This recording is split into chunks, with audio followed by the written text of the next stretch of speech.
them committing more than one murder. That's death, and the Democrats did that. Joe Biden did that by allowing people to come in here just totally unchecked, unvetted, open borders, open borders. The whole world was dumped into our country, from prisons, from gangs, from mental institutions. We had many people walking the streets, walking in areas that we don't know anything about, that came out of insane asylums.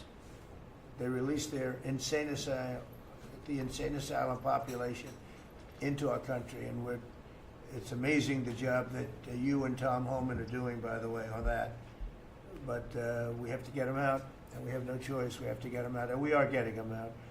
And so, Pete, you want to tell them about our great military and how well we did with respect to the bombers and the B-2? We had the pilots here 2 days ago, and they were incredible people. Go ahead. Yes, sir. Truly a historic mission, and demonstrated the skill and courage of the United States military. From those B-2 pilots and families that we had a chance to meet, sir, to the fighter pilots, to the refuelers, to the maintainers, to the air defenders who defended the base. What was demonstrated on the world stage was American military might and capability. And it wasn't just Fordo and Esfahan and Natanz that took notice in Iran. It was the rest of the world, that we have a decisive commander-in-chief willing to use these capabilities, which are the best in the world. As the president pointed out, no one else could have done what America did there on that night, and everyone took notice of that. With the One Big Beautiful Bill, sir, we've got $150 billion additional to invest in Golden Dome and all the other weapon systems and stockpiles and shipbuilding priorities of yours. Another month, another historic recruiting bump. It's not just the Army and the Marine Corps anymore, it's the Navy, the Air Force, and the Space Force, all historically ahead of where they've ever been. So historic spirit inside the military. We had a chance to be at NATO, Marco and I, and see how the world responds to us saying it's time for you to shoulder the burden and take the lead for your continent. That only happens with President Trump leading. And we're proud to be a part of what's going on at the border, sir, with now a fourth national defense area where we're helping get to that number 0 in securing the border. But that mission, Operation Midnight Hammer, re-established deterrence. It reversed what happened in Afghanistan. You saw the debacle of what Biden allowed to happen in Afghanistan and what that did to our image. President Trump said, with Operation Midnight Hammer, we're reestablishing American leadership and deterrence, and we're proud to be a part of it, sir. And our so-called enemies were watching. They watched every minute of it. They watched. There was very few people that weren't watching, actually, but they watched every minute. It was a perfect military performance, the likes of which we haven't seen in a long time.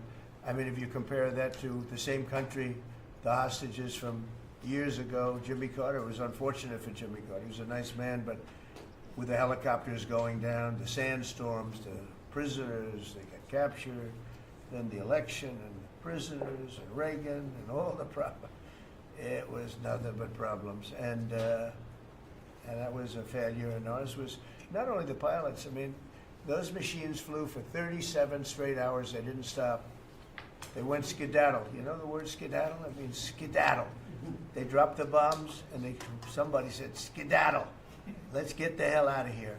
And every bomb hit its mark and hit it incredibly.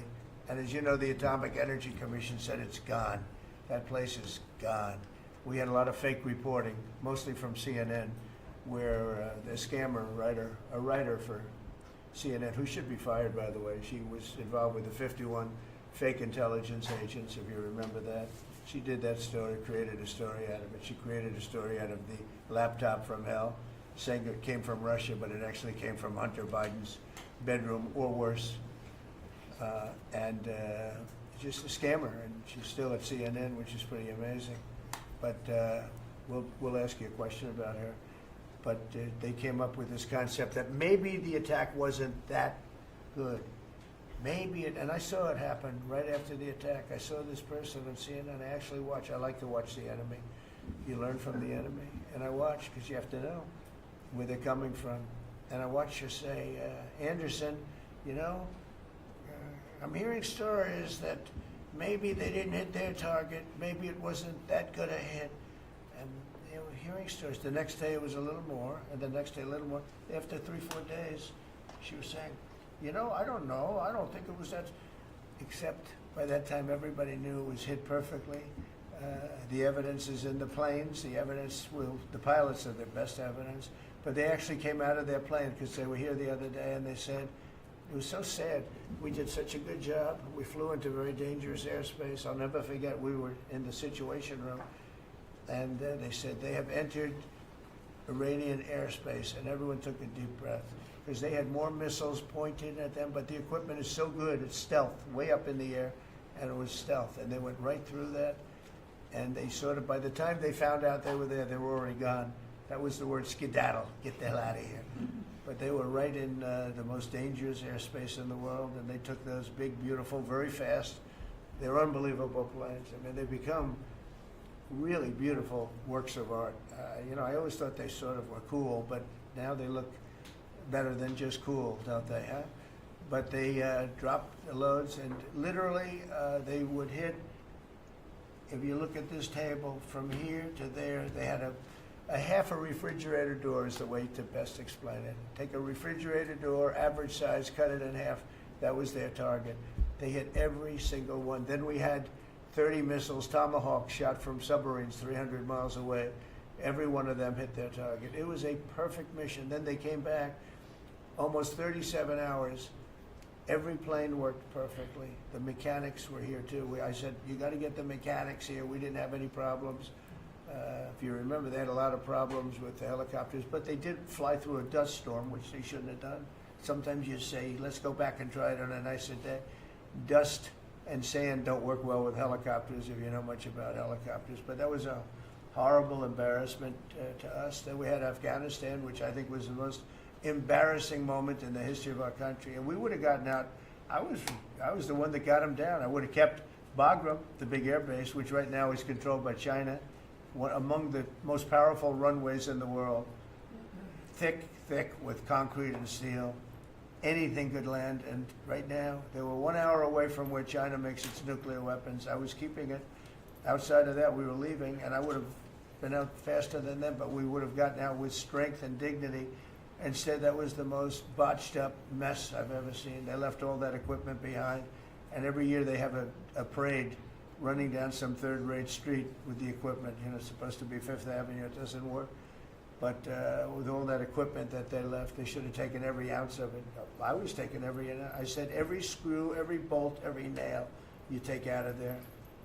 And Millie said, I remember one time, sir, we're better off leaving the equipment. Why? Well, it's cheaper. I said, cheaper? You mean it's cheaper to leave a $150 million airplane rather than flying it into Pakistan or India or someplace, or just flying it straight home? It's cheaper. Yes, sir. That's when I knew he was an idiot. It didn't take long to figure that one out. But they left all that equipment, but they left their dignity behind. It was the most embarrassing moment, in my opinion, in the history of our country. Not that we got out. We should have not been there, but that we got out the way we got out, with great embarrassment and death. You had 13 young people. I've gotten to know their families very well, but you had hundreds of people killed that nobody talks about. You had the other side. Many people were killed. Many people are walking around with no legs, no arms from that whole thing. They left from the wrong airport. They should have left from Bagram, because Bagram was a big base with hundreds of miles of fencing and territory around it. Nobody would be able to get near it. And they left. So, we've done a great job.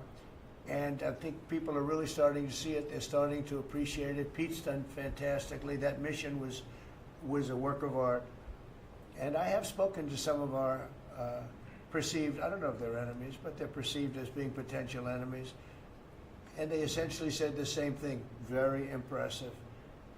There wasn't a thing that we didn't lose an engine. We didn't lose it. They landed and they were cheered.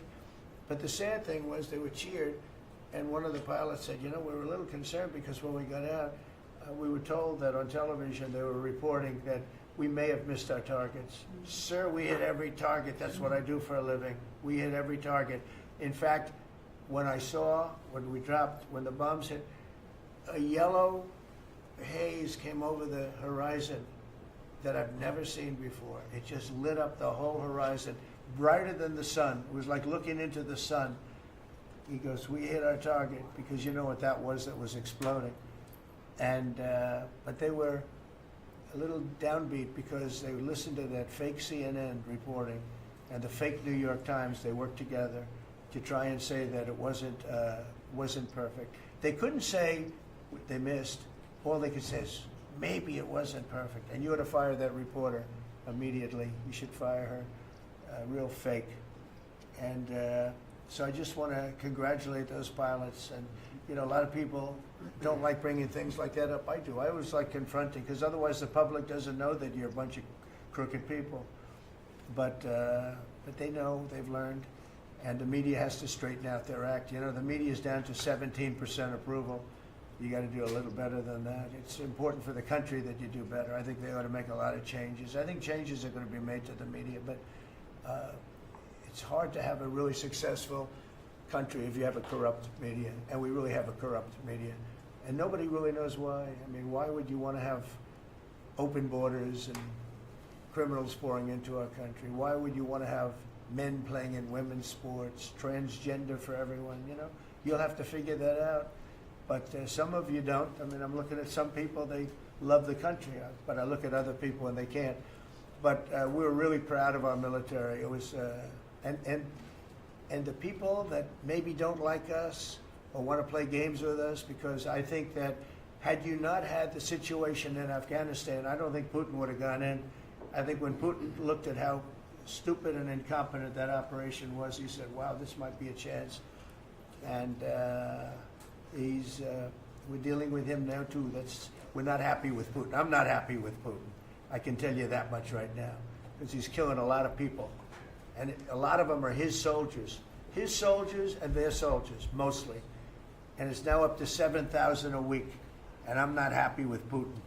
Okay, any questions? Yes.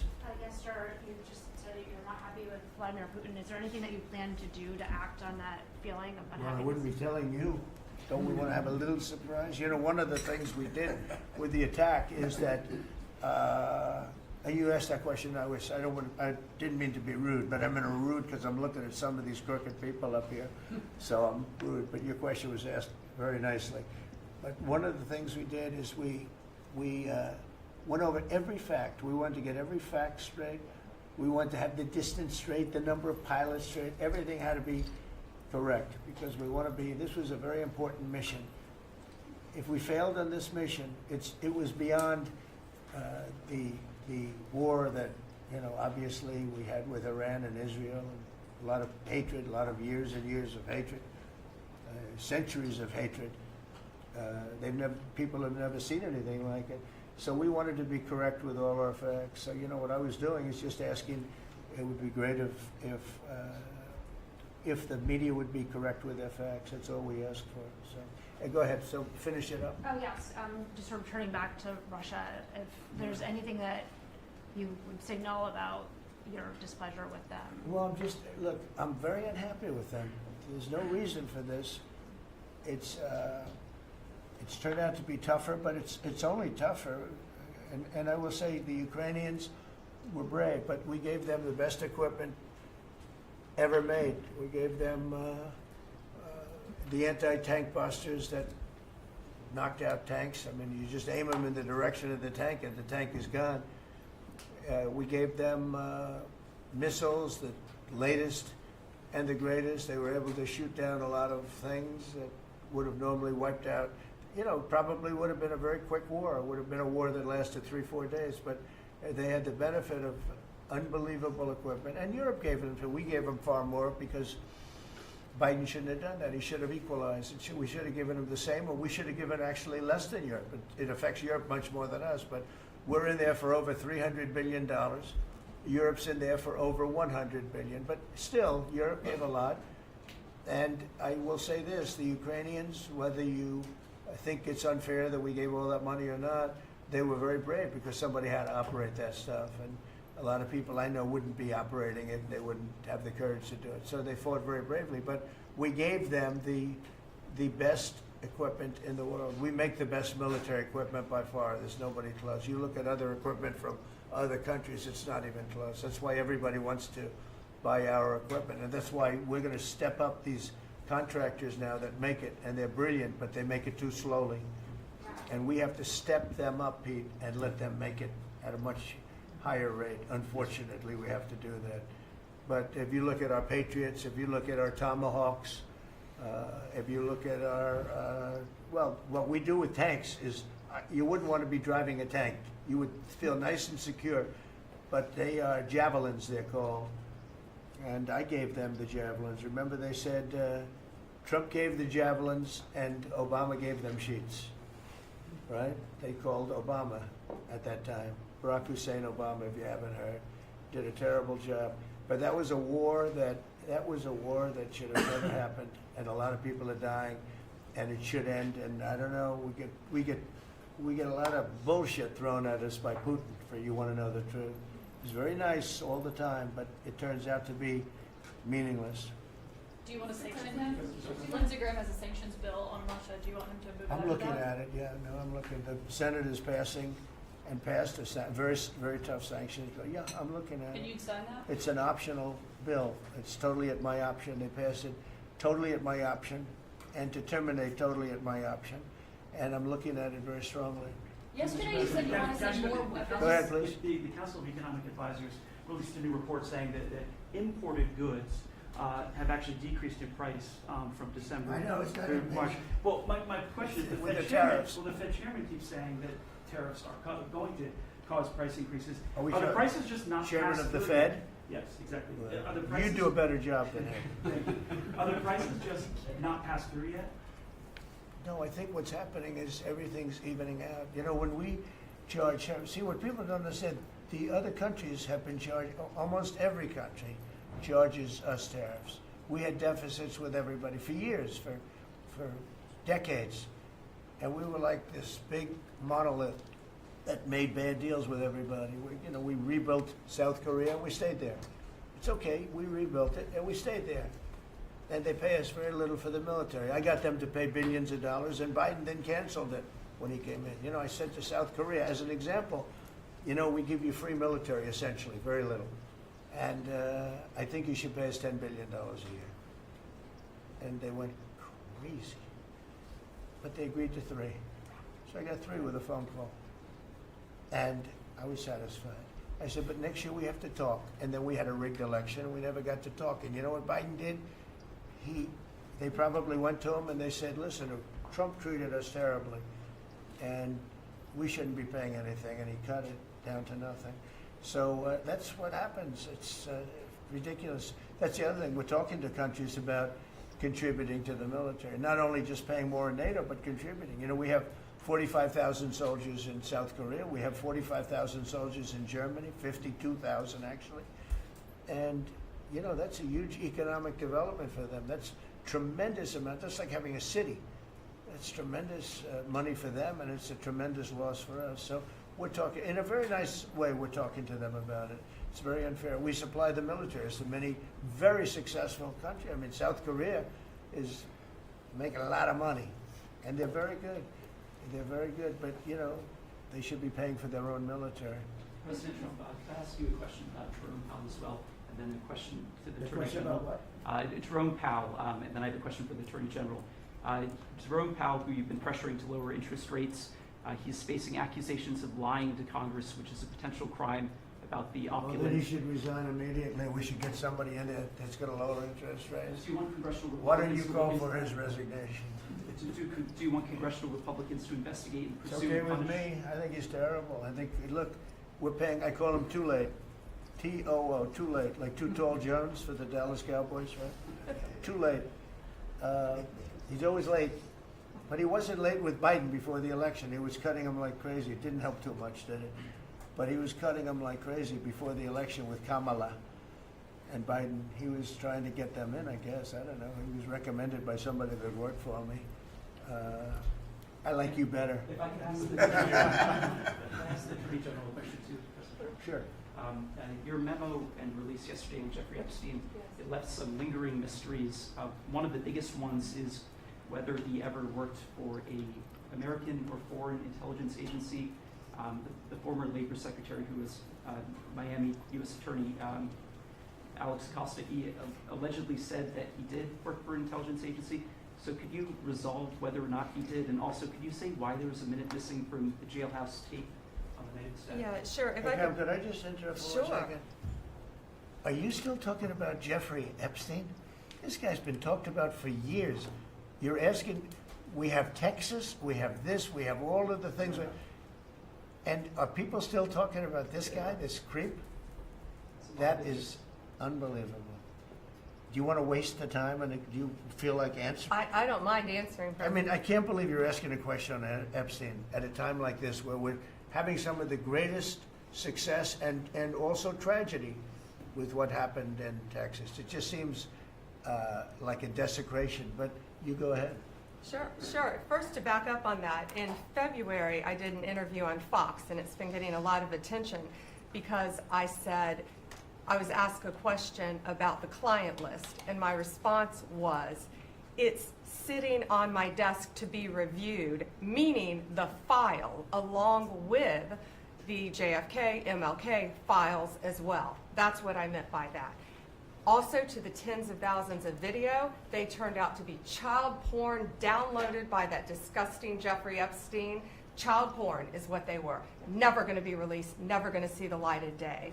To him being an agent, I have no knowledge about that. We can get back to you on that. And the minute missing from the video, we released the video showing definitively the video was not conclusive, but the evidence prior to it was showing he committed suicide. And what was on that, there was a minute that was off the counter. And what we learned from Bureau of Prisons was every night, they redo that video. It's old, from like 1999. So every night the video is reset, and every night should have the same minute missing. So we're looking for that video to release that as well, showing that a minute is missing every night. And that's it on Epstein. Mr. President, on the tariffs again, on August 1st, you've said is the deadline. What incentives do countries have to negotiate? It seems that deadline keeps moving. It was April 2nd, now it's... We didn't move, no. It's always been August 1st, that's when we're paying. A statement was put out today, and I put it out just to make it clear. It wasn't a change, it was August 1st. We don't change very much, you know. Every time we put out a statement, they say he made a change. I didn't make a change. A clarification, maybe. No, August 1st they pay. And everybody pays, everybody has to pay, and the incentive is that they have the right to deal in the United States. If they don't want to, they don't have to pay, and they don't have to deal here. But if they want to buy and make a lot of money and sell in the United States, they have to do that. You know, if you go back and look at some of the good presidents, our country was the wealthiest, proportionately the wealthiest, from 1870 to 1913. It was an all-tariff country. We didn't have income tax. That came in in 1913. We had tariffs. And we had so much money we didn't know what to do with it. We had, we had a couple of presidents that were very, very strong. McKinley, I guess more than anybody, but he was the tariff king, but he was very, very strong. It's sort of sad. He made a fortune for this country, became very rich, and then Teddy Roosevelt went out and vice president, and he spent the money. And they said Roosevelt was a great president. And let's say he was a great president, but the money was paid by McKinley with tariffs. Tariffs are charged by other countries at levels that are ridiculous. And you know, I call those other countries, and every one of them is willing to give us everything now, by the way, just so you know. Sir, we'll charge you no tariffs, nothing. We'll give you everything. We'll give you access to our markets. We'll give you everything. Is that a correct statement, Scott? Yes, sir. Howard, would you say that's a correct statement? Exactly correct. It's like they just don't, because they're very spoiled, because for years they ripped us off and we didn't have a president that understood it, or Secretary of Treasury or Secretary of a lot of different secretaries are involved, but certainly Commerce Secretary was, you know, not doing their job. I don't know about Kelly, she's small business. We'll keep it that way, okay? Her small business is bigger than almost all big businesses when you add it all up. But no, they are very respectful of our country. But the incentive is that they have the right to do business with us. Without that, they don't have the right to do business. And that would be okay, too. With this flurry of deals, will we hear in the next 24 hours, will we hear a flurry of deals? Yeah, we have a lot of them going out. But the deals are mostly my deal to them. We're picking a number that's low. We don't want to hurt them. And fair. we're picking a number that's lower than, in most cases, lower than what they charged us. But it's amazing when you've paid all this money for years and they get one president that's a little bit different and a little tougher on this subject, and they're willing to drop everything they've been charging us for years and years. I mean, we have countries going, we will have you don't have to pay any tariff to come in and do business. They're giving us total access to their countries. They gave us no access to the country. They say, well, you cannot go into a country. Okay, good. Now it's, we will give you total access and you don't have to pay any tariffs. But please don't charge us tariffs. And we don't like that deal. So the letters I send out are, we have made some deals. We can make a lot more deals. It's just too time consuming. It just makes it more complicated. And we can do things over the years too. You know, we're not hard line, but it's about time the United States of America started collecting money from countries that were ripping us off and laughing behind our back at how stupid we were. Okay? Thank you. Mr. President, Yellow, to the yellow. On the tariff issue, so you talked about India coming, but then a couple days ago you issued a new tariff threat to members of the BRICS countries for Yeah. if they aligned with anti-American policies. 10% charge. That would be India, Brazil, That's Russia, right, they have to South pay Africa. 10% if they're in BRICS. Because Right. BRICS was set up to hurt us. BRICS was set up to degenerate our dollar and take our dollar as the standard, take it off as the standard. And that's okay if they want to play that game, but I can play that game too. So anybody that's in BRICS is getting a 10% charge. Is that immediate, sir, or is Yeah, that pretty if soon. they engage in some behavior? Well, if they're a member of BRICS, they're going to have to pay 10% tariff, just for that one thing, and they won't be a member long. I thought BRICS was, you know, I said this about a year ago, and it largely broke up. But, you know, there are a couple that hang around, but I thought it largely broke up. BRICS is not, in my opinion, not a serious threat. But what they're trying to do is destroy the dollar so that another country can take over and be the standard. And we're not going to lose the standard at any time. If you have a smart president, you will never lose the standard. If you have a stupid president like the last one, you would lose the standard. You wouldn't have the dollar as you. And if we lost the world standard dollar, that would be like losing a war, a major world war. We would not be the same country any longer. We're not going to let that happen. The dollar, you ever hear the expression, dollar is king? The dollar is king. We're going to keep it that way, okay? And I'm just saying, if people want to challenge it, they can, but they're going to have to pay a big price. And I don't think any of them are willing to pay that price. Thank you, Mr. President. Are you optimistic about reaching a tariff deal with the European Union soon? Well, the European Union has been speaking to us, Ursula and the whole group, and they've been very nice. They treated us very badly until recently. Now they're treating us very nicely. It's like a different world, actually. They've treated us very badly. They were among the toughest to deal with. Actually, in many respects, they were much worse than China. Look at what they do to our companies. They sue Apple. They sue Google. 17 billion they got from Apple on a lawsuit that they didn't have a case. They have, you know, judges that are European Union judges. And they ruled, they take so much money away from our country in terms of that, in terms of other things that they do. They're very tough. But now they're being very nice to us, and we'll see what happens. We're probably 2 days off from sending them a letter. We are talking to them. I just want you to know, a letter means a deal. You know, a lot of people said, we got 200 countries. We can't meet with 200 countries. We have a few trusted people that know what they're doing, that are doing a good job, but you can't do it. You have to do it in a more general way, but it's a very good way. It's a better way. It's a more powerful way. And we sent them a letter. You read the letter. I think it was well crafted. And mostly it's just a little number in there. You'll pay 25%, 35%. We have some at 60, 70. Those are ones with massive, you know, where we have massive trade deficits because they've treated us very badly. But I would say in every case, I'm treating them better than they treated us over the years. Don't you agree with that? I do. I could have done much. I could have been much harsher. I don't want to do that. We want to have relationships, but in every case, they treated us far worse than I'm treating them. I'm treating them very good. I could go higher with the tariffs, but I don't want to hurt them. That's why when you just read it, you come up with the number. It's so incredible that prices are actually going down. Just so you know, when I got in, everyone said, "Oh, eggs are going through the roof." That was the first. I was in for about 4 days, and they started screaming at me about eggs. I said, "That's Biden's problem." I didn't know about eggs, but eggs went up about 5 times. You did a fantastic job, and we ended up shortly getting. In fact, for Easter, they said go out and buy plastic eggs. You can't use real eggs. Well, we bought 200,000 eggs for the White House for the Easter egg hunt that we have at the White House, and there were eggs. We had the price down, and now the price is lower than it was before. We did a good job with eggs, but we did a good job with groceries. Our prices are down in this country. A big part of it's oil. The oil. You had a couple of places last week. You had $1.99 for oil for gasoline.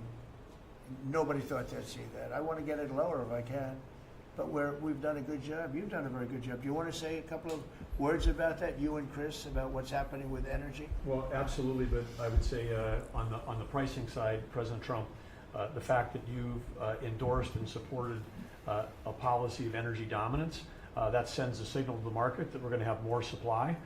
You talked during the campaign about inflation being a country buster. You've broken the back of inflation. In 6 months, among all the other things you've accomplished. We have no inflation. And we've got, and then heading into the 4th of July, these were the lowest gas prices at the pump in 4 years. And again, for Americans, this is like hundreds of billions of dollars that stay in their pockets because we lower the price of gas at the pump. And when we lower the price of energy, it lowers the price of food. It lowers the price of the clothes you wear. It's the biggest thing. It's the biggest thing. It's like a big tax cut. When you get energy down, every 50 cents is like a massive tax cut, and we've gotten it down much below that. You know, we had great energy, great low prices, everything else. When the election turned over, I'm trying to be nice about it. It turned over, shockingly, but nevertheless it happened. Energy started going up, and it went up really bad, and then he went back to the Trump policy. The problem was they didn't know how to do that, and he lost it. He lost that sucker. That big sucker was out of control, and his energy prices went way up, and that's what caused it. But it was also stupid spending.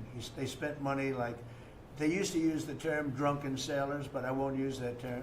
Although it is very descriptive, I won't use that term. I refuse to use it. But they spent money at levels that nobody had ever seen before, and trillions and trillions of dollars wasted on the Green New Scam. Greatest scam in the history of our country, other than maybe Russia, that might have been. But the Green New Scam was the single greatest scam in the history of our country, and continues to be, but it's weakened badly. It's hobbling along because people are they're finally getting it. But they spent trillions of dollars on the Green New Scam, getting nothing for it.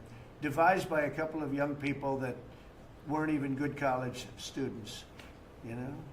Not even good students. Check out their marks. Yeah? Can you clear something up, Mr. President, on what you said last night? Not for CNN. You said you The were last, send Not more for the CNN. last, Go ahead. the You last said jobs you'll send report, in the more last jobs on report, Ukraine. Mr. President, in the last jobs report, the manufacturing jobs actually lost 7,000 jobs. When will the investments that you've been talking about have an effect Well, on they're manufacturing? building the plants now. About 7 have started. We're going to have hundreds started within a short period of time. Lee Zeldin, who may be the most important man in this room, I'm sorry, but he's the one that gets the permits. Where is Lee? He's the one that has to get the permits for the plants and the factories, and permits that used to take 5 years, he's getting in record-setting times. AI, we're leading China a lot in AI, and if we go with this, you know, I'm allowing the plants to build their own electric. I'm allowing them to become an electric utility, so they can produce their own electricity, because we need double to be successful with AI, which is the biggest thing now. We need double the electricity that we have, which is hard to believe. We need even more than that. And they're building plants with their own electricity substations. They don't have to use the grid. And anything they build extra, they're putting into the grid. So we're supplying the grid with brand new electric sources. And you know, it's funny, when they came to see me, they never even asked for that. I told them about it. The reason they didn't, they thought that was an impossibility. You're not allowed to build your own electric.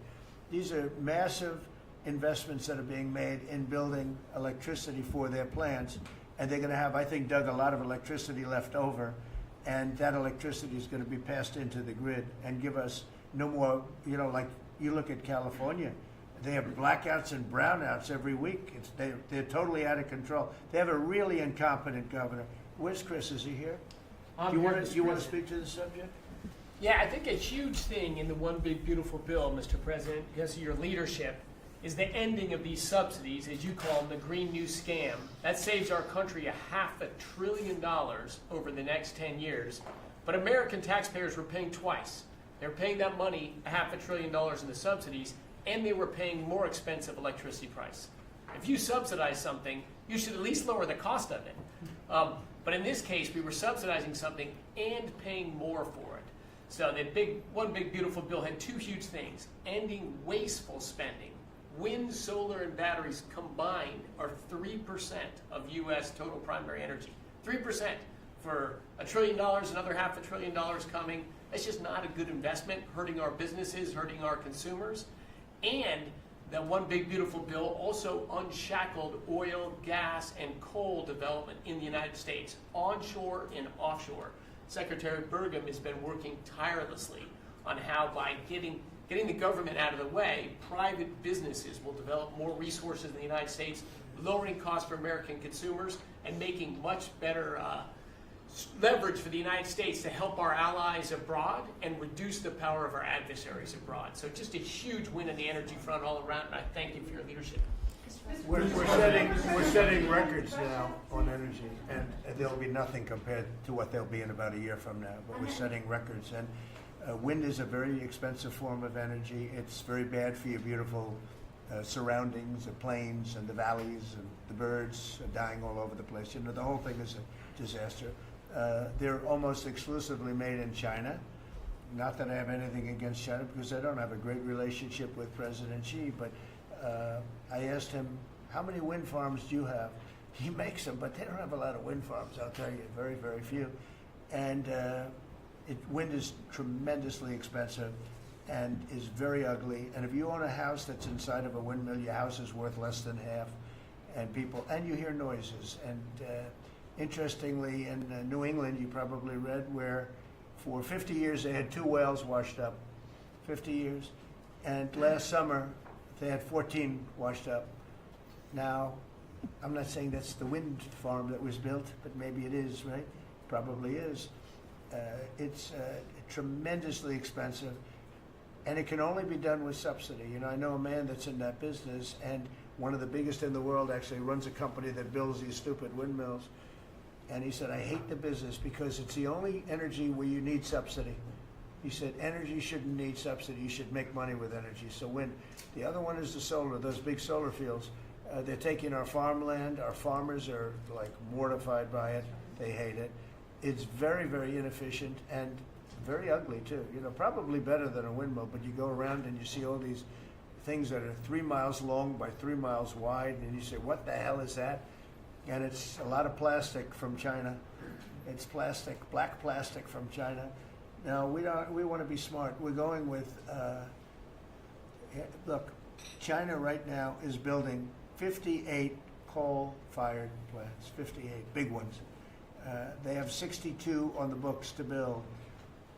We've reintroduced clean, beautiful coal, because you can do a lot with coal now, clean, beautiful coal, and natural gas, and all of the other things that we have. But we don't want wind, and we don't want solar, because they're a blight on our country. They hurt our country very badly, and smart countries don't use it.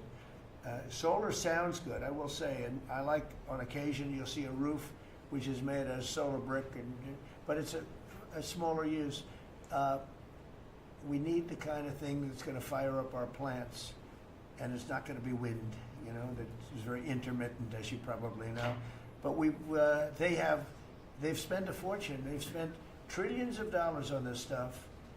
And I'll just give you one other story. A friend of mine is a very successful guy. He went back to see his mother in Minnesota, hadn't seen her in a long time, and he wasn't back for 10 years, which isn't a nice story. I mean, you don't see your mother for 10 years. She's got some difficulties, which I know the guy, he does have some difficulties. He's very successful, but probably not the nicest person. It was actually longer than 10 years, but he went back and he told me he wanted to go and look at the valley. There's a valley in Minnesota that he thought was so beautiful. I hadn't seen it in a long time. He's driving along the road and said, oh my, I'll use the word gosh, oh my gosh. He said, oh, he said, it looked like a junkyard. You had 159 windmills. They were all over the place. Some were old, some were newer, different companies, different shapes, different sizes, different colors. Many of them were terminated meaning closed. You can't take them down because the environmentalists don't let you bury the blades because they're made out of a fiber they say is bad for the earth. So they want you to put them up, but they don't let you take them down. But many of them were turned off.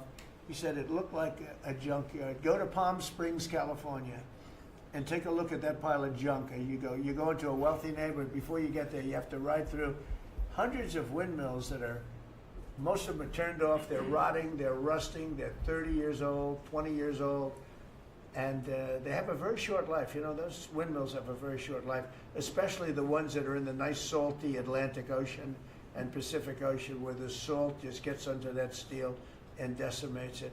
Now, it's a horrible, horrible thing for our country. And I speak out. It would be nice to say wind, because it sounds so good, doesn't it, Doug? Wind. But it's not. It's these ugly machines, and they're all made. You got to see. Some are a little taller, a little shorter. They're made by different companies. They have different stocks. They have different blades. They have different everything. It is so horrible. And if you look at smart countries, they don't use it. Smart countries don't use it. And we're now a smart country. We're a brilliant country. We're not smart. We're brilliant now. We're going to be a brilliant country. We have to be, because we have to catch up for some really stupid people that did a bad job. Yes, Brian? Yes, Mr. President, I've got a quick comment, some feedback as a native Texan, someone that I grew up bringing my kids to a camp very near the affected camp now. Thank you on behalf of Texas. I've gotten hundreds of messages that want to thank. If you're in the cabinet room, you can tell the president and his team on behalf of Texans, thank you so much for the quick response and the loving and the hugs. I saw that you gave. Two quick questions. I saw a Palestinian senator. His name is Schumer. He's a great Palestinian. No, he's a Palestinian. He's become a Palestinian. He's abandoned the Jews. But I saw him say, it's Trump's fault. Yeah, that's right. It's Trump's fault. He was actually, do you ever see John Lovett's The Liar? Where he goes, yeah, I went to Harvard. That's right. This was Schumer. He goes, yeah, it's Trump's fault. That's right, it's Trump. I actually saw that stupid guy try and blame it on me, and I said, man, that's a tough one to take. But his career is limited because I hear AOC is going to beat him, and she's no bargain either, by the way. Go ahead. Well, I'm just saying that's an example of an America First team effort to get this country back. So that's what America First looks like for the viewers watching us at home. My two questions. Looks like we have a rogue judge, an Obama-backed rogue judge that is attempting to block the funding to Planned Parenthood, which the big, beautiful bill cuts off the funding to Planned Parenthood. Any plans to challenge that? Okay. Absolutely. Yes, we're on it. We're on it. And I texted, I believe, I talked to yesterday Secretary Lutnick and Secretary Besson. I reached out to you to let you know that we were on it in the big, beautiful bill. Wonderful.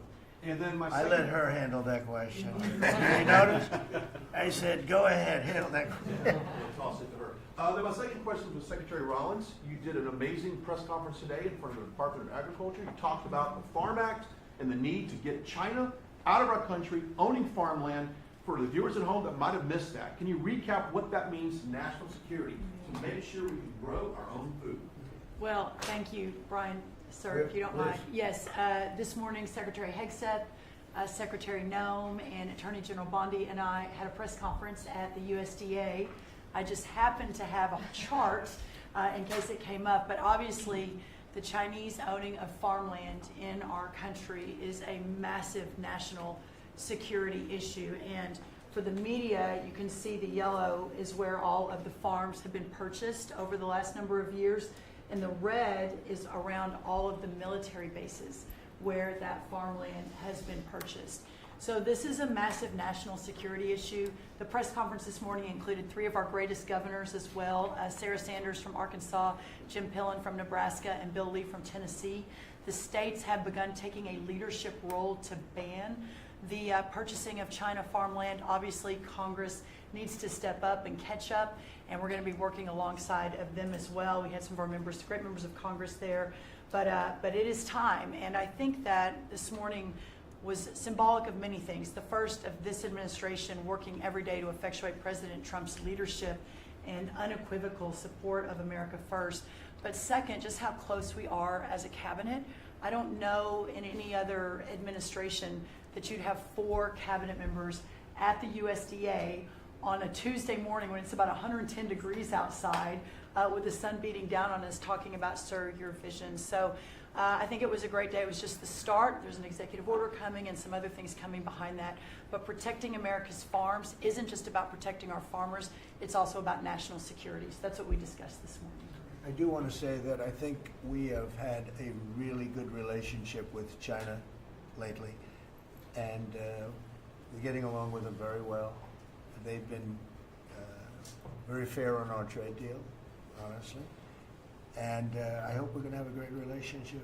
It's a big, strong, powerful country. We're more powerful than they are. We have much better military equipment than they do, but we are getting along with them very well. I'm getting along with President Xi very well. We speak often. And with all of that being said, and I understand what you're saying, but I think we're getting along with China very well. Mr. President, we want to send more weapons to Ukraine, as you said last night. Last week, the Pentagon paused some shipments of weapons to Ukraine. Did you approve of that pause? We want to put defensive weapons because Putin is not, he's not treating human beings right. He's killing too many people. So we're sending some defensive weapons to Ukraine, and I've approved that. So who ordered the pause last week? I don't know. Why don't you tell me? I think that's a question for the Go Pentagon. ahead. Mr. Yeah. President, on immigration, the Secretary of the Agriculture did say this morning that undocumented workers would not be covered by any amnesty who are working on farms. You had said maybe that the ISA folks won't go after those folks on farms. So which is it? There's no amnesty. What we're doing is we're getting rid of criminals, but we are doing a work program. Do you want to explain that, please? Yeah, this morning we talked about, of course this was a top of mind question, this morning we talked about protecting the farmers and the farmland, but obviously this president's vision of no amnesty, mass deportation continues, but in a strategic way, and then ensuring that our farmers have the labor that they need. Secretary Chavez-DeRimmer has been a leader on this. Obviously this comes out of the Labor Department, but moving toward automation, ensuring that our farmers have that workforce, and moving toward an American workforce. So all of the We've above. got to give the farmers the people they need, but we're not talking amnesty. Laura, do you want to say something about Yeah, thank you, Mr. President. On this, thank you, Secretary Rollins, how important this is never to displace the American worker. What the Department of Labor is doing is focusing on what the law entails now, being more modernized, more streamlining, to work through the H programs. We're going to have a concierge approach to that, where we have developed a new office to answer the need of our farmers and ranchers and producers, and not to displace the American worker and follow within the law now, and that does not include an amnesty program at all. And we've seen that working, and we'll continue to have that roll out. On the other topics that we've somewhat talked about, the jobs numbers, Mr. President, 4 months in a row we've seen those jobs numbers increase. That's an exciting time for our manufacturers. That was asked earlier. We know it's going to take some time, but through that deregulation process that Lee and I are working on as well, the Department of Labor has rolled out 63 new deregulations that we're going to be moving through. In the first Trump administration, it was successful with over 30. We've just rolled out 63 new ones in order to double down on those manufacturing companies to let them know that we have signaled through this process that we will assist them in getting the workforce that they need. It's an exciting time. That one big beautiful bill, that was the signal to my former colleagues in Congress to get this done. It's been an important time. I spent time on the ground visiting 7 states in 9 days prior to that bill being passed, because it was the most pro-worker piece of legislation that we will ever see really in this country right now. No tax on tips, no tax on overtime, no tax on Social Security. That matters to the American worker. because we don't want to take their money and give it back. We want them to keep more of their hard-earned dollars in their pockets currently, and that's what they're excited about. And as I move forward with these tariff talks, I heard a company, orthopedic company in Indiana, say to me, for the first time since you have taken office, Mr. President, their increase in their bottom line by 8% since these tariff talks have happened. Not one company has said the president is not doing a good job. These tariff talks are working. They're feeling it on the ground. The media has told a false story because what's happening on the ground is positive, and that's what we're seeing in these jobs numbers. So I really, through the Department of Labor, to come in behind all the secretaries and build this workforce is going to be key to the American worker. So thank you for what everybody did this last week. The One Big Beautiful Bill is a doubling down of this, and we're going to see these workers start to grow. And that apprenticeship program is going to be working. That's We'll right. have that It's gonna million be great. apprentices across the country. We, as you know, we're building plants all over the country now, which you weren't building any plants 4 years ago. You weren't building anything. But those plants, when they open up, it's going to be, you'll see numbers like you haven't seen ever. I don't think in history you'll never see numbers like what we're going to see in the very near future. Many of them are building the plants. Some are just starting right now. You know, it's a brand new administration. But, and they wouldn't be here except for two things: November 5th, the election, and the tariffs. And frankly, I guess the election was more important because of the tariffs. I mean, another person wouldn't have done this. But they're coming in because of the tariffs. They have to, they're not going to pay 25, 30, 40, 50%, 70 and 100%. And we'll be announcing something very soon on pharmaceuticals. We're going to give people about a year and a half to come in, and after that they're going to be tariffed if they have to bring the pharmaceuticals into the country, the drugs and other things into the country. They're going to be tariffed at a very, very high rate, like 200%. We'll give them a certain period of time to get their act together. But they were all here now. They all left. They went to other places because we allowed, people that sat in this room allowed it to happen. And I don't allow it to happen. The people in this room don't allow it to happen. So we're going to be announcing pharmaceuticals, chips, and various couple of other things, you know, big ones. We did steel, as you know, they're 50%. We did aluminum, 50%. Lumber just came out. That's copper. And we did cars. And now, today we're doing copper. Copper and lumber. What would that tariff be on? The section tariff? I believe the tariff on copper, we're going to make it 50%. 50%. Any breakthroughs on See, I'm glad he Gaza? didn't question it. Any Just breakthroughs? sort of said, I just sort of thought, what would that be? Just a quick one. I didn't have much time, but he agreed with me. That's why he's ours. Any breakthroughs on Gaza with the Prime Minister, and there's reports that you're meeting with Netanyahu again tonight. Is that Yeah, accurate? I am. He's going to come over again tonight. We're talking about Gaza, mostly Gaza right now. It's he's been very unfairly treated. I think what they've done to him in Israel is very unfair, having to do with this trial. You know, he's a wartime prime minister, had an unbelievable outcome, and I think he's been treated very unfairly. But he's coming over later. We're going to be talking about, I would say, almost exclusively Gaza. We got to get that solved. Gaza is a tragic. It's a tragedy. It's a tragedy. And he wants to get it solved, and I want to get it solved, and I think the other side wants to get it solved. Steve, could you talk on that, please? We're in proximity talks now, and we had 4 issues, and now we're down to 1 after 2 days of proximity talks. So we are hopeful that by the end of this week, we will have an agreement that will bring us into a 60-day ceasefire. 10 live hostages will be released. 9 deceased will be released. We're meeting at the President's direction with all the hostage families to let them know. And we think that this will lead to a lasting peace in Gaza. And you're doing a good job. It's a tough one. It's a tough one. A lot of hate, you know, it's called long-term hate.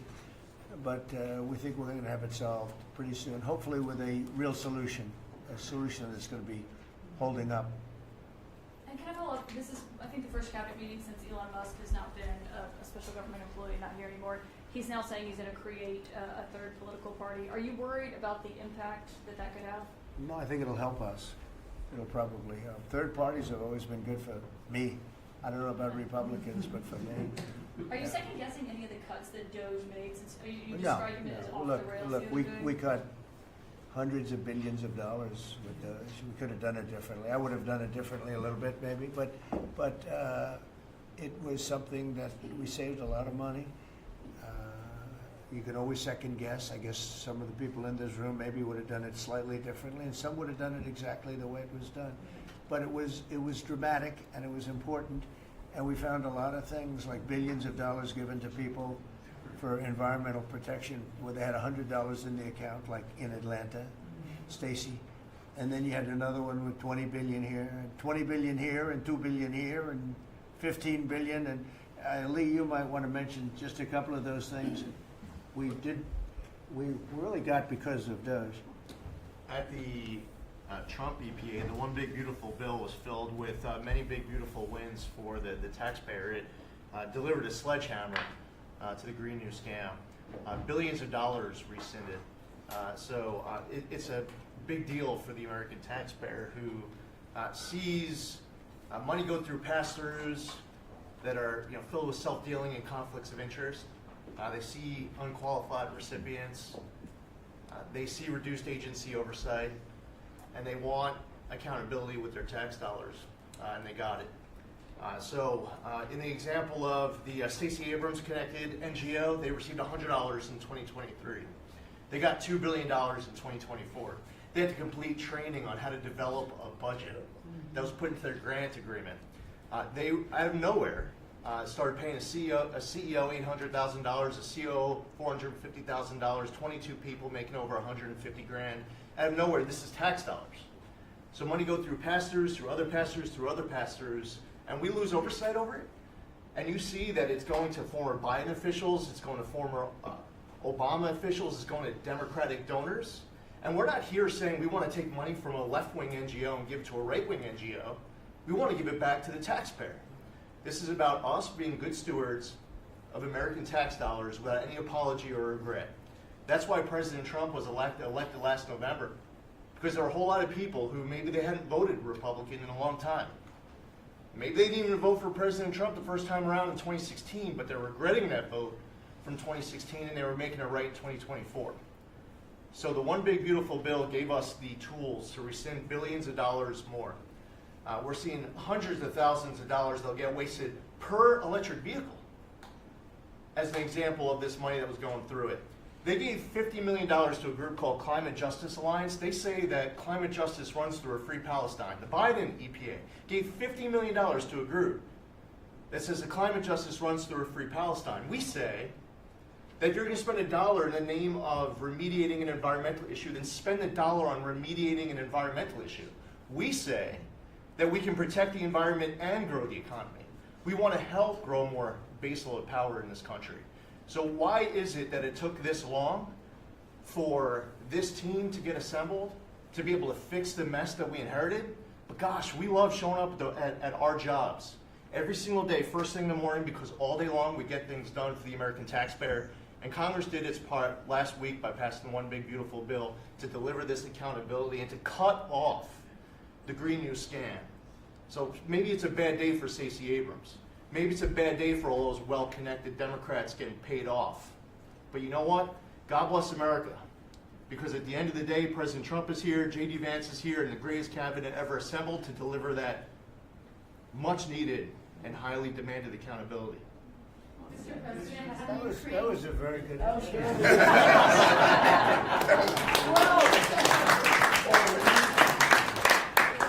And that's from the heart.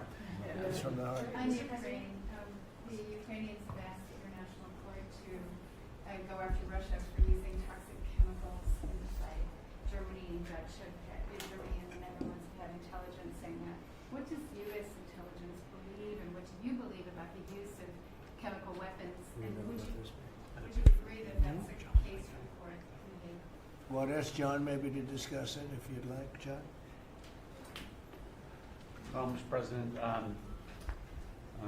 obviously chemical weapons, if it's documented and its use, it's illegal. It's against all international laws of armed conflict and treaties. And obviously I can't share in this room with this audience the intelligence that I can share with you privately, but obviously you're not going to stand or allow for any violations of international law by anyone. That's right. Thank you. Could I ask Sean to Department of Transportation, Sean Duffy, former great congressman, very popular, decided to go out and make a couple of bucks. He made a lot. And he got bored with that, though. He likes serving people better, the people. And could I ask you to just discuss a very important subject to me, and that's the modernization of our equipment at airports so that planes aren't crashing into each other and bad things don't happen. It should have been done many years ago. We were going to do it, and then the election precluded that, unfortunately. But we're doing it now. Could you tell them where we are? Yeah, if I can start with Newark. You guys all covered what happened in Newark. We had outages for a couple of 30-second outages a couple months ago. We have, in 2 months, Mr. President, it's historic speed, laid new fiber lines for communication and tested those in the next month. So those new lines for the Philly Tracon that controls the Newark airspace, they're up and running. Lightning fast speed. June was the most on-time June ever in the history of Newark for air travel. So that's going incredibly well.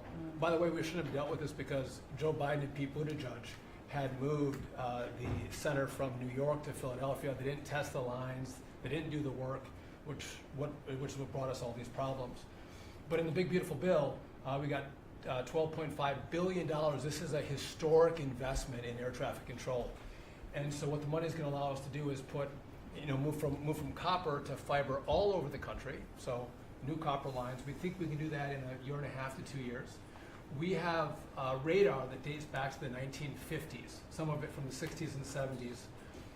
We get brand new radar across the country as well. We have some infrastructure money to build TRACONs and centers, the en route centers that control the traffic across the country. So this is a massive new start to rebuild air traffic control. And again, this is dilapidated. Americans think that their government takes care of them and makes the investments that are necessary to make the country work. And for 30, 40 years, the investments weren't made. And so under your leadership and direction, we are making those investments. And per your direction, right now we are interviewing what we could call a general contractor or an integrator.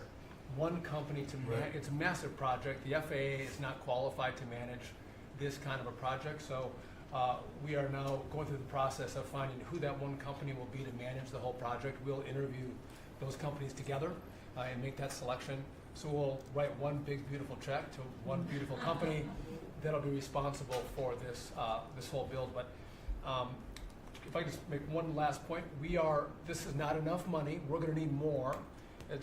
But this is a massive new start. The biggest investment. We'll need some more money on top of it, but a great start from the big beautiful. It's a starter. It was very important to us. And just to cover that, there have been accidents, and my pilots, I would often hear them say, "Oh, good," and they would use a different system, a different country to land in New York.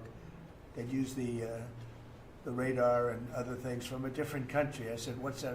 He said, "Oh, our system is so bad." And I knew that. We were all set to start. And Boot Edge came in, and what they did was so crazy because they hooked it copper into fiber, into steel, they had all different systems.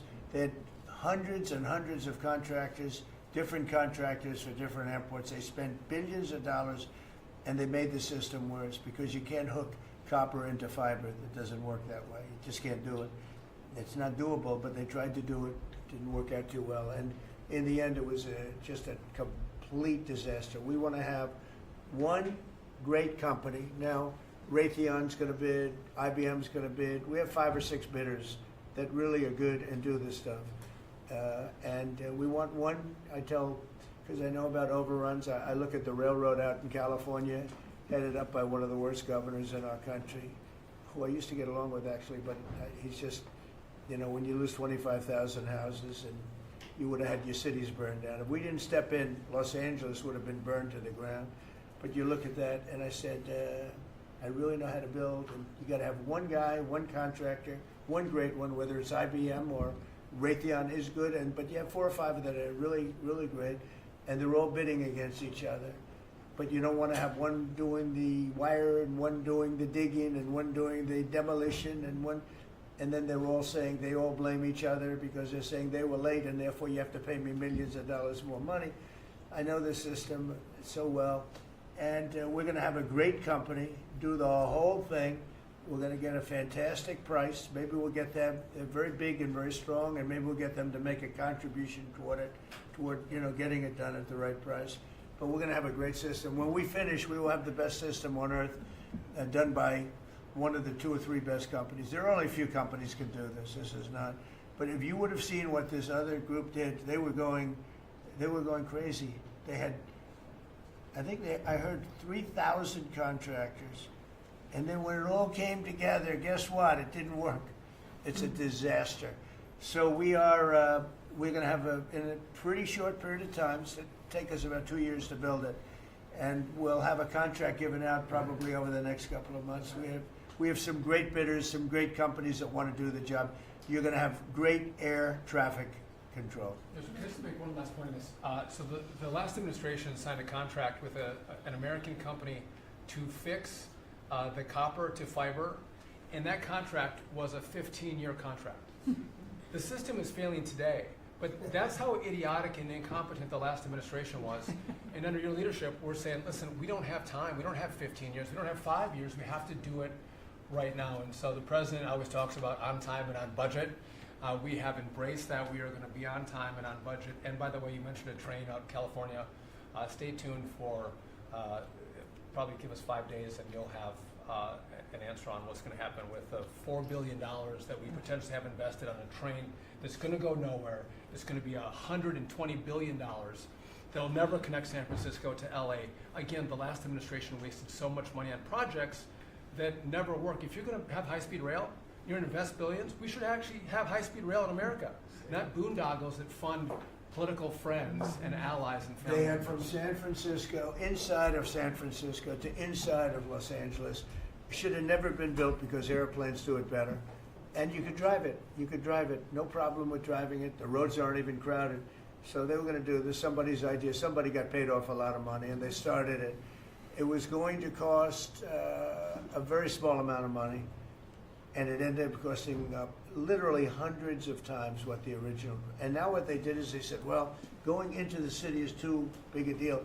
So we'll leave it 25 miles short of the city. So now they're leaving it. They're not going to finish it, really. It's not the same project. So now they're leaving it outside of San Francisco and outside, short of each. They just want to get it done, and I've never seen cost overruns. If you have a cost overrun of 10%, you should be ashamed of yourself. 20%, you should not do any more jobs. This is a cost overrun of 2,000%, something like that. It's unlimited, and it's not finished. And maybe it will never get finished. And I told Sean, look at it from every standpoint, but we don't want to, we have federal money going into that, and it's like throwing it out the window. So whatever you can do to stop it. $15 billion and not one track has been laid. $15 billion and we're 16 years into the project, not one track. Mr. President, on New York, you're the most prominent Republican in the country from the city. What do you want to... Anywhere else, too? Well, I don't want to be a wise guy. Perhaps I could. Maybe Marco. But how do you want Republican voters in the city to vote in the upcoming mayoral election? Should they vote for Eric Adams? Should they vote for Sliwa? Should they pick someone else? Look, number one, you have a communist running, and you shouldn't vote for him. He's a disaster. He's leading. He's got the Democrat nomination because that shows you where the Democrats have gone. He actually wants to take over the grocery stores of John Catsimatidis, who's a great guy, a rich guy, grocer, does a good job, wants to take over. He actually called me the other day. He's concerned his stores are going to be taken from him, and they won't be run like John runs them. Believe me, he runs a good operation. But he actually said he wants to run his own grocery stores. No, this is a man who's not very capable, in my opinion, other than he's got a good line of bullshit, and he's convinced them to go with him. Now, as you know, Cuomo, who does have capability, is running, but he got knocked out, and now they're running as, you have Eric Adams, the current mayor, you have Cuomo, and you have Curtis Sliwa. And Curtis runs every 4 years. He seems to be a fixture on the running scale. But you know, it's. I'm not getting involved. But I can tell you this.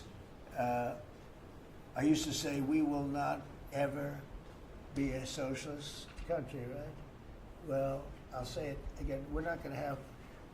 If a communist gets elected to run New York, it can never be the same. But we have tremendous power at the White House to run places when we have to. We could run D.C. I mean, we're looking at D.C. We don't want crime in D.C. We want the city to run well. Susie Wiles is working very closely with the mayor, and they're doing all right. I mean, in the sense that we would run it so good, it would be run so proper. We'd get the best person to run it. The crime would be down to a minimal, would be much less. And, you know, we're thinking about doing it. To be honest with you, we want a capital that's run flawlessly, and it wouldn't be hard for us to do it. And we've had a good relationship with the mayor, and we're testing it to see if it works. But New York City will run properly. We're going to bring New York back. I love New York. You know, I loved New York for a long time. Then we had a bunch of crooked people in there. You have an attorney general who's a total stone cold crook, New York State, Letitia James, a total crook. All they do is want to go after political opponents. They do what's ever expeditious for them. She's the one that took out Cuomo because she wanted to run for governor, and then she ended up getting 1% of the vote. She polled at 1%. She dropped out, went back to attorney general. You have a lot of crooked things going on in New York. We're going to straighten out New York. Maybe we're going to have to straighten it out from Washington. But when I see a communist who has actually gotten a Democrat, pretty much gotten the Democrat nomination, they also went to that new form of voting, which is a beauty. You go in there in third place, you come out in first. That's that form of voting that they have gone to. You know what I'm talking about. It's not too good. We're going to do something for New York. I can't tell you what yet, but we're going to make New York great again. Also, we're going to make it great again with the country. What we've done in this country in the last 6 months, nobody has ever seen it. And I told the story. The King of Saudi Arabia was over there. They gave us $5.1 trillion between Saudi Arabia and UAE, Qatar. 3 stops, $5.1 trillion coming into our country as an investment, biggest investment ever made. And it's all going to good stuff. I mean, all real, big, good stuff. Energy projects, big, big things.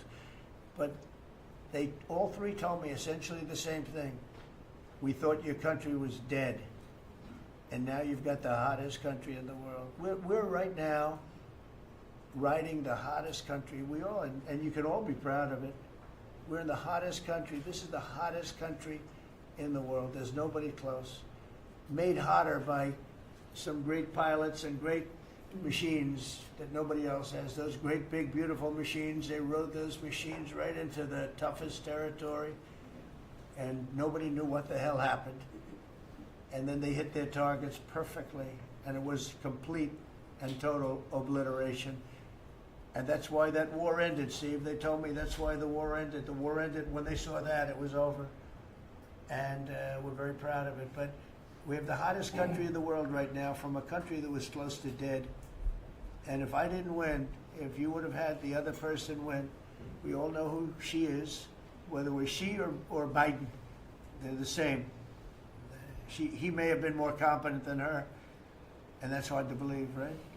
But if you had that ideology in, I don't believe you would have had a country anymore. I think you would have had a country that was broken up. But we had a dead country. Now we have the hottest country in the world, and everybody knows it, and everybody said it. Mr. Vice President, do you have anything to say? Well, thank you, Mr. President. I just want to say that I'm very proud of the whole team.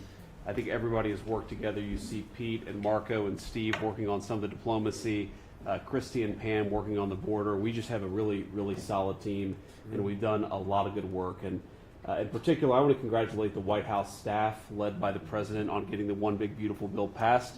I was personally skeptical. Sorry, I never told you this, but I was skeptical we'd be able to get that thing done by July 4th. We did it because we worked together and we worked very well. So it's an honor to be a part of it, but I'm really proud of you guys for doing a great job. The beautiful thing about it, it had something for everyone. That's right. Most people said it had to be broken into 7 bills. It's so big. The problem was that some of those 7 have nothing for anyone, but they had to be done for the country. You know, sometimes you have to do things for the country that aren't necessarily popular. We had a couple of them, and that wouldn't have worked. So the one big beautiful bill, many people said it could never be approved. Too big, too everything is too much. But it had something very big and very important for everyone, and it's great for the country. And remember, the Democrats have come up with a false narrative, you know, just whatever. It's just a line that they send to everybody and that they print. I think in the case of this, it's death, death. Everyone's going to die. I heard that. Everyone's going to do just the opposite. Everyone's going to live. What we're doing is saving our country and making it much bigger, better, and stronger than it ever was. I'd like to ask, Marco's been doing such a great job. Do you have anything to say? Well, it's just going through a list here, Mr. President, and I think the Vice President's pointed out to the great team you have, but and all these achievements that have happened domestically. But you think about it, under your leadership, we prevented and ended a war between India and Pakistan. NATO's now at 5% for the first time ever, the highest numbers ever. A peace deal between the Democratic Republic of Congo and Rwanda. A 12-day war that ended with an American operation that we're the only country in the world that could have done. Hopefully, pretty soon, a peace deal between Azerbaijan and Armenia. The entire Middle East and the infrastructure of it has the potential now to change because of Syria and Lebanon, and it hasn't even been 6 months. Sure. It hasn't even been 6 months, so it's a great testament to your leadership in this. Well, thank you very much, and you've done a fantastic job. Could I just ask Linda, she's involved in so much, she's so talented and so good, and she's working on a couple of little things like Harvard, who was given $5.5 billion over a short period of time. We caught him on that one, it's crazy, but you're working on so much, you want to bring education back to the States. How are you doing? Well, absolutely, and thank you for the opportunity. I think on the big, beautiful bill, what we saw, you know, was school choice, you know, that's finally on a national basis at the state level, but there are opportunities now for scholarships, more and more of them for kids who are in failing schools. It's going to be a big turnaround. I think one of the biggest accomplishments we had over the past week was University of Pennsylvania with the Title IX ruling that Leah Thomas was stripped of her title. Riley Gaines and Paula Scanlon and other women who have stood, you know, so strong against men and women's sports. And when you put out the the executive order, I mean, that just solidified it and gave them the opportunity. So those are a couple of really, really big wins, and thank you for that opportunity. And how are you doing with Columbia and Harvard? We're negotiating hard. I think we're getting close to having that happen. It's not wrapped up as fast as I wanted to, but we're getting there. Okay, good. And you've done a fantastic job. Thank you very much. It's been a good team. Yep, A team you have a great team. around this table. A lot of people would help with that. That's right. Thank you very much. Maybe just in closing, you know, we spent a lot of time, effort, very little money on this room. This is called the Cabinet Room. It's been here for a long time, and it had some pictures that were not many of them and not very good ones. And I actually spent time in the vaults. The vaults are where we have a lot of great pictures and artwork. And I picked it all myself. I'm not very proud of it. That's Andrew Jackson, great Andrew Jackson. That's a gentleman named, and we call him President Polk. He was sort of a real estate guy. He was, people don't realize he was he was a one-termer, but he was a very good president. But, and I'm not sure I should be doing this, he actually gave us the state of California. He was the one. He was the one. So I'm not sure. Maybe he won't be there for long. But if you notice, the frame is the exact same size, almost, as the other one is Andrew Jackson. So that was a part of the reason, too, I have to be honest. But Polk was actually a very good president who's got the same frame that I needed, okay? And up here you have the original George Washington right behind the light. And then you have Dwight Eisenhower, who was a very underrated president, built the interstate system, and he was the toughest president, I guess, until we came along. But I don't mind giving up that ground, because I don't want to be too tough on it, but we want to be humane. But he was the toughest president on immigration. He was very strong at the borders, very, very strong. And sometimes you can be too strong. He was strong at the borders, and during a certain period of time, they were so strong that almost every farmer in California went bankrupt. And we have to remember that. We have to work together, and we have to remember that. But he was a very good president, and a very good general, and a very good president, and I thought he deserved a position somewhere on this floor. And then you have, this is very exciting to me, he was not a Republican, to put it mildly, but he was, he was a four-termer.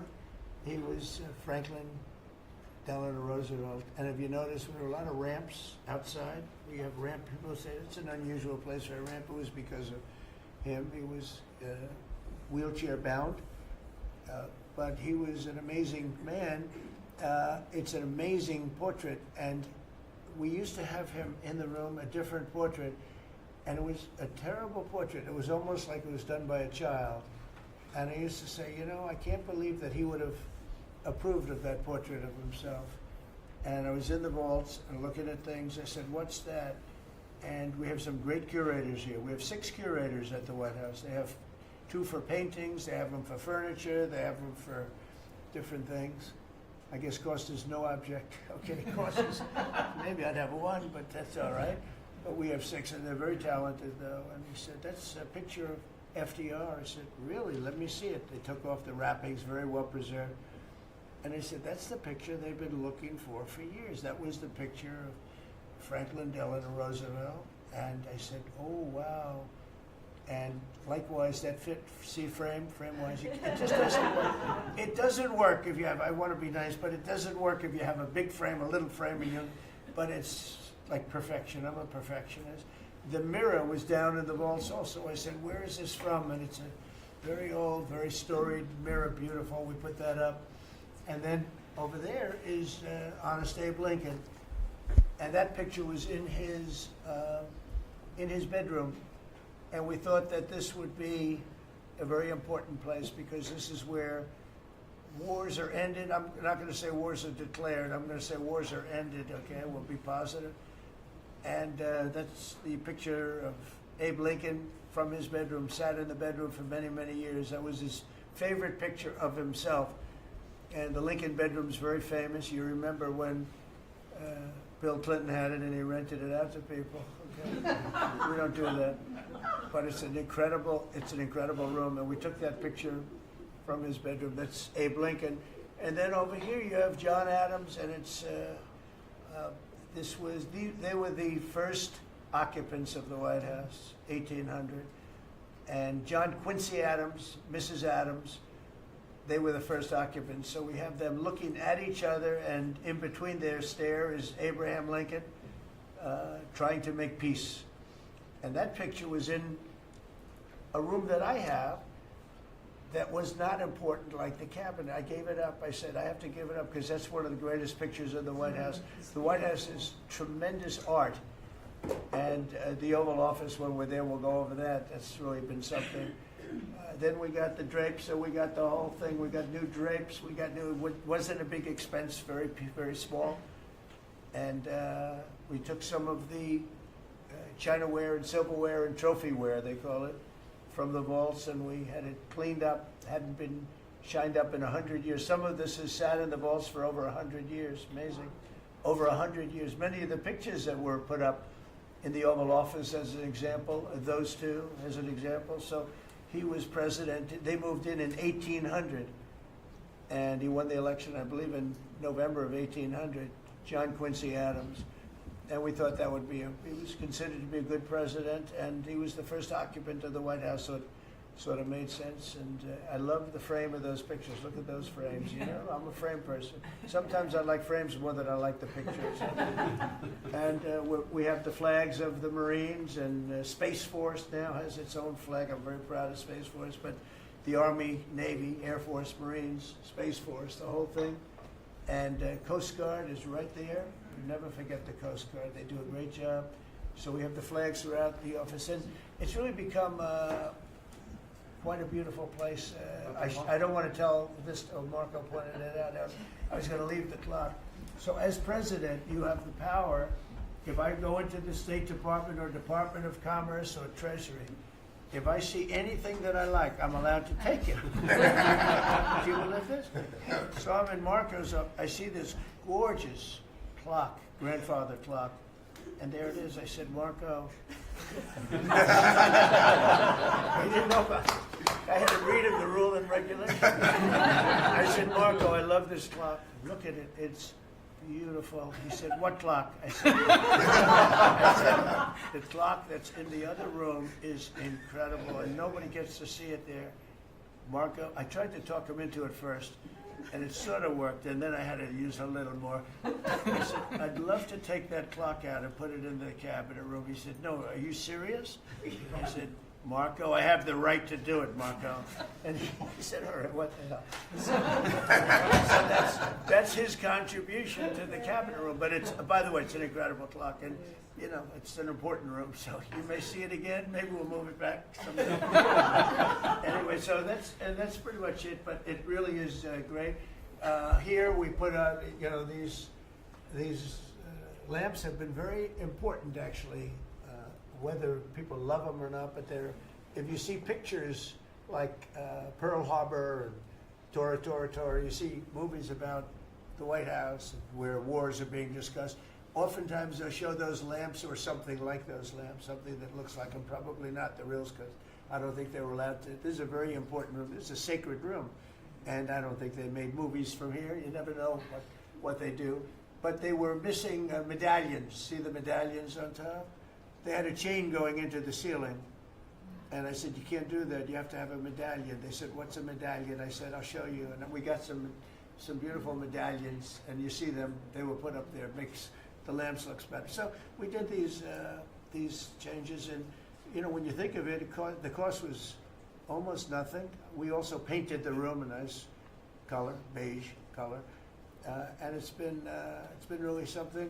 The only question is, will I gold leaf the corners? You could maybe tell me my cabinet could take a vote. You see the top line moldings, and the only question is, do you gold leaf it? Because you can't paint it. If you paint it, it won't look good, because they've never found a paint that looks like gold. You see that in the Oval Office. They've tried for years and years. Somebody could become very wealthy, but they've never found a paint that looks like gold. So painting it is easy, but it won't look right. And the question is whether or not we should gold leaf it. Linda, do you have an opinion? I gold leaf it. You like it the way? No, I gold leaf it. You'd gold leaf it? Yeah. Who would gold leaf it? Could I raise you? How about, would you gold leaf it? I was going to ask about McKinley, one of your favorite presidents. Well, McKinley was a great president who never got credit. In fact, they changed the name of Mount McKinley, and I changed it back, because he should have been, the people of Ohio he was the governor of Ohio. The people of Ohio were very happy when I did that, I heard. They were very insulted. They took the name of Mount McKinley off. That was done by Obama a little while ago, and I had to change it back. I changed it back. He actually was a great president. He was a president, he was the tariff, the most, I guess, since me. I think I'm going to outdo him, but he was a tariff president. He believed that other countries should pay for the privilege of coming into our country and taking our jobs and taking our treasure. That's the way he explained it. They took our jobs and they took our treasure, and for that they should pay. And he made them pay, and he built a tremendous fortune. In fact, in 1887, they had the Great Tariff Committee was set up in 1887 because our country had so much money, we didn't know what to do with it. And they set up a committee of, as they called them, elites, a term that we have to change, because I think a lot of the people that are elites aren't elite. I think the people that aren't elite are elite, so we're going to have to maybe switch that around somehow. But they had a committee that was set up to spend the money, because it was such a large amount of money at that time. It was nobody had seen anything like it, and it all came in from tariffs, and people didn't pay tax. There was no income tax system. I told you that came back in 1913.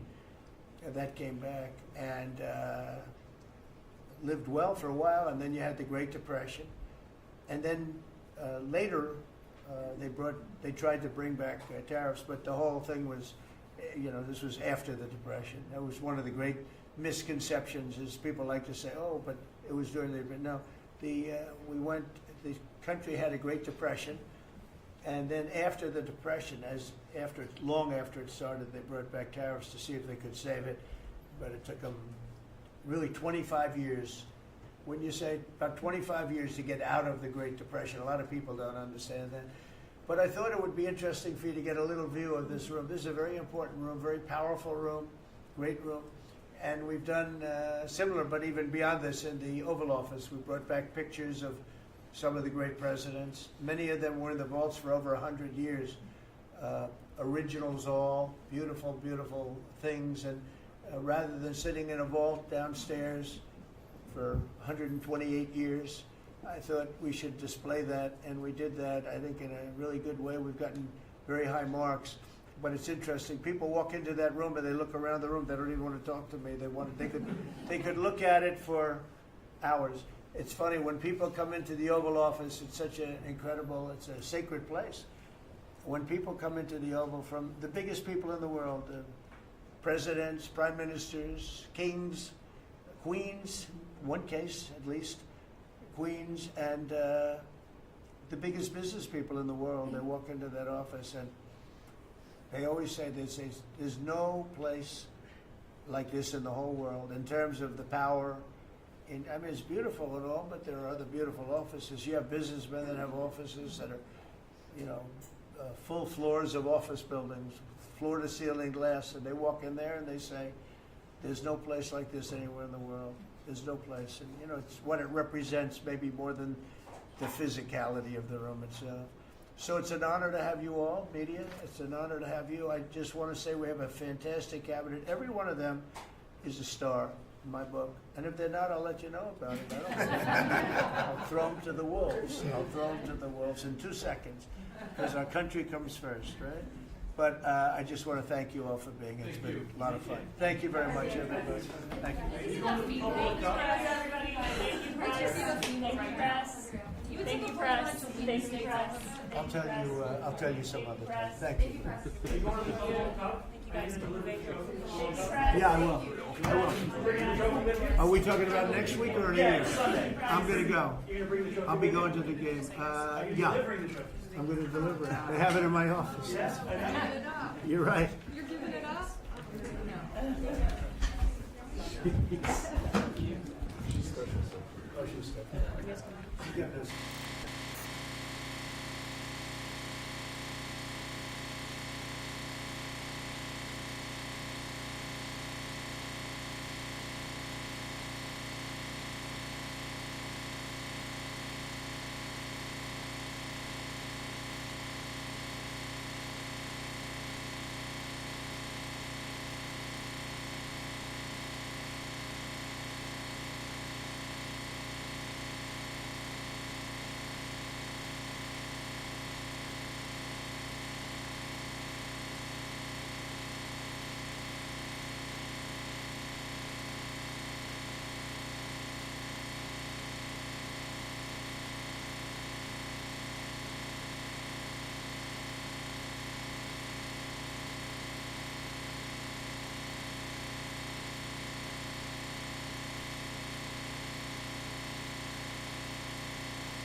is the most important thing, and that, as he stated, we're not going to be quiet victims. Amen. Any other questions? Yes. Scott Michaud, CBS 42. I know this might be a hard one to answer, but do you have any type of timeline on when you anticipate it? Do you anticipate this will take weeks, months? Any idea, anything you give us as far as how long this process will be? That is all in Aaliyah's hands. I mean, we should hold our government officials accountable as well. Because, I mean, there's only so much Attorney Maxwell and I can do.